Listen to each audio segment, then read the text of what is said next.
नमस्कार प्यारे विद्यार्थियों, DAV MOIL public school Hindi कक्षा में आपका स्वागत है। आइए आज मैं आपको पढ़ाने जा रहा हूँ आपकी कक्षा 9वीं में व्याकरण के अंतर्गत श्रुति संभिन्नार्थक शब्द। श्रुति संभिन्नार्थक शब्द ऐसे शब्द होते हैं जो हमको एक जैसे सुनाई तो प्रतीत होते हैं परंतु उनके अर्थ अलग अलग होते हैं। ये शब्द श्रुति संभिन्नार्थक शब्द कहलाते हैं। सीबीएसई के द्वारा सत्र 2020-21 के लिए यह श्रुति संभिन्नार्थक शब्द आपके व्याकरण के अंतर्गत जोड़ा गया है। तो ऐसे शब्द जो पढ़ने और सुनने में लगभग एक समान लगते हैं परंतु उनके अर्थ भिन्न होते हैं, ऐसे शब्द श्रुति संभिन्नार्थक शब्द कहलाते हैं। आइए दूसरे शब्दों में देखें कि श्रुति संभिन्नार्थक शब्द और किस प्रकार से हो सकते हैं। तो कुछ शब्द ऐसे होते हैं जिनमें स्वर, मात्रा अथवा व्यंजन, स्वर, मात्रा और व्यंजन में थोड़ा सा अंतर होता है। वे बोलचाल में लगभग एक जैसे लगते हैं परंतु उनके अर्थ में भिन्नता होती है। बोलने में तो एक जैसा लगने लगता है परंतु उनके अर्थ अलग अलग होते हैं। जैसा हम उनको वाक्य में प्रयोग करते हैं तब हमको पता चलता है। ऐसे शब्द श्रुति संभिन्नार्थक शब्द कहलाते हैं। आइए उदाहरण के माध्यम से जानें कौन कौन से ऐसे शब्द होते हैं जो श्रुति संभिन्नार्थक शब्द के अंतर्गत आते हैं। तो सबसे पहले यहाँ पर देखिए बहु। पहला शब्द बहु और बहु। तो यहाँ पर मात्रा का ही अंतर है। पहले में ह्रस्व उ लगा है, दूसरे में दीर्घ। तो बहु का अर्थ है अत्यधिक और दूसरा बहु का अर्थ है पुत्रवधू। बहार और बाहर। बाहर अर्थात शोभा और बाहर अर्थात आंगन में या कोई क्षेत्र है उसके बाहर। खोलना और खौलना। तो खोलना बंधन मुक्त करना, खौलना उबलना। इसी प्रकार गाड़ी और गाढ़ी। गाड़ी अर्थात यान होता है बैलगाड़ी हो या मोटर कार हो। गाढ़ी अर्थात गाढ़ा होना, गहरी। नियत और नियत। नियत अर्थात निश्चित, निश्चित समय में जैसा हम बोलते हैं नियत। नियत अर्थात इरादा। और गिरी और गिरी। गिरी का अर्थ है पर्वत और गिरी का अर्थ है बीज। तो इस प्रकार से यहाँ पर आप देख रहे हैं, यहाँ पर मात्राओं का ही अंतर है परंतु इनके अर्थ अलग अलग है। कोश और कोश का अर्थ है म्यान। कोश खजाना। वात और बात। वात अर्थात हवा और बात अर्थात बातचीत। सकल और शकल। सकल पूरा और शकल टुकड़ा। पास। पास अर्थात निकट और पाश अर्थात बंधन। तो इस प्रकार से यहाँ पर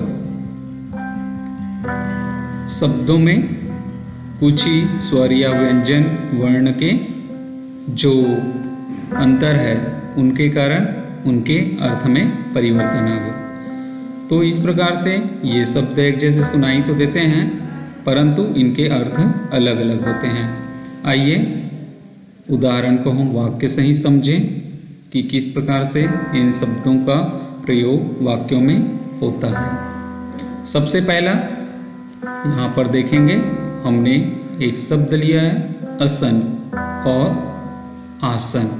आसन अर्थात भोजन। संतुलित आसन स्वास्थ्यकर होता है। तो यहाँ पर आसन का अर्थ है भोजन। आसन बैठने की जो वस्तु है। मेरे गुरु महाराज आसन पर बैठ गए। अवधि और अवधि। यहाँ पर जैसा कि यहाँ पर देख रहे हैं आप अवधि और अवधि। तो अवधि, अवधि का अर्थ है समय सीमा। अल्पावधि मैं ही मेरा छोटा भाई अंग्रेजी सीख गया। इस प्रकार से यहाँ पर अवधि का प्रयोग किया गया है।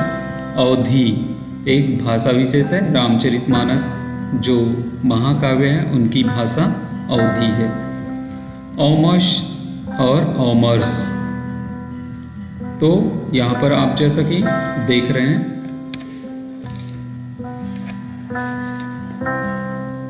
स्पर्श या संपर्क, भाग्यशालियों को संतों का औमर्स प्राप्त होता है। इस प्रकार से यहाँ पर औमर्स शब्द का अर्थ अलग अलग हुआ।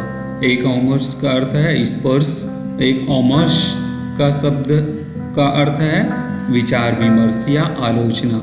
कोई निर्णय लेने से पहले बुद्धिमानों से औमर्स आवश्यक है। इस प्रकार से यहाँ पर दोनों के अर्थ अलग अलग। अंश और अंश, इसका अर्थ है कंधा, मेरे अंशों पर पूरे परिवार का भार है। और अंश, सबको अपना अंश मिलना चाहिए। इस प्रकार से यहाँ पर दोनों का अर्थ अलग अलग हुआ।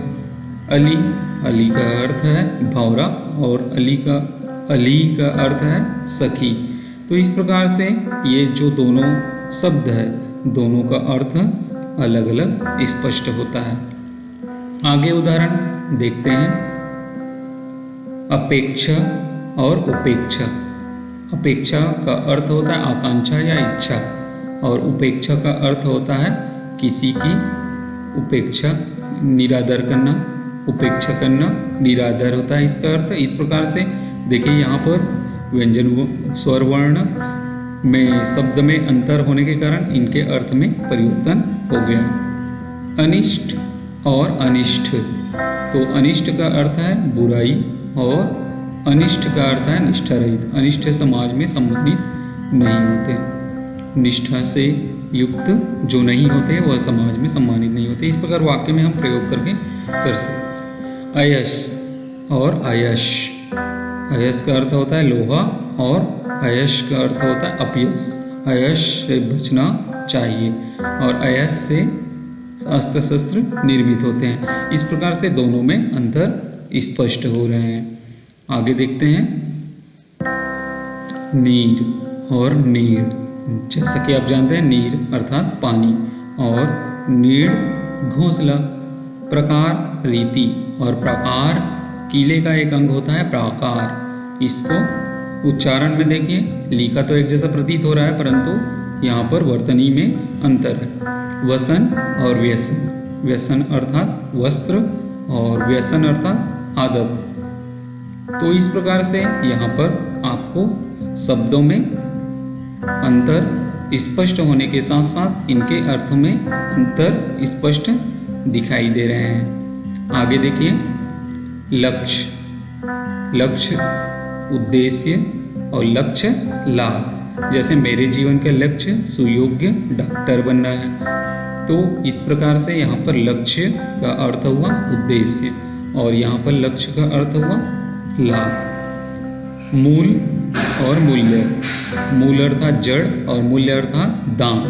सुनिए, सारी झंझटों का मूल है, जड़ कहते हैं जिसको, और दाम, मूल्य का अर्थ है दाम। व्यंजन और व्यंजन, व्यंजन का अर्थ है पंखा, गर्मी में व्यंजन से राहत मिलती है, और व्यंजन पकवान, कल दीदी ने स्वादिष्ट व्यंजन बनाई थी। इस प्रकार से यहाँ पर इन शब्दों के आपको अर्थ अलग अलग स्पष्ट नजर आ रहे हैं। एक है कृति और कीर्ति। कृति अर्थात रचना और कीर्ति अर्थात यश। सामान और समान, सामान का अर्थ होता है पदार्थ या कोई वस्तु और समान का अर्थ होता है बराबर या सदृश।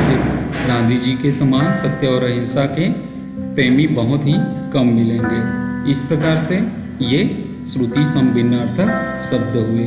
अब आपको कोई 5 श्रुति समभिन्नार्थक वाक्य सहित लिखना है। आज के लिए बस इतना ही।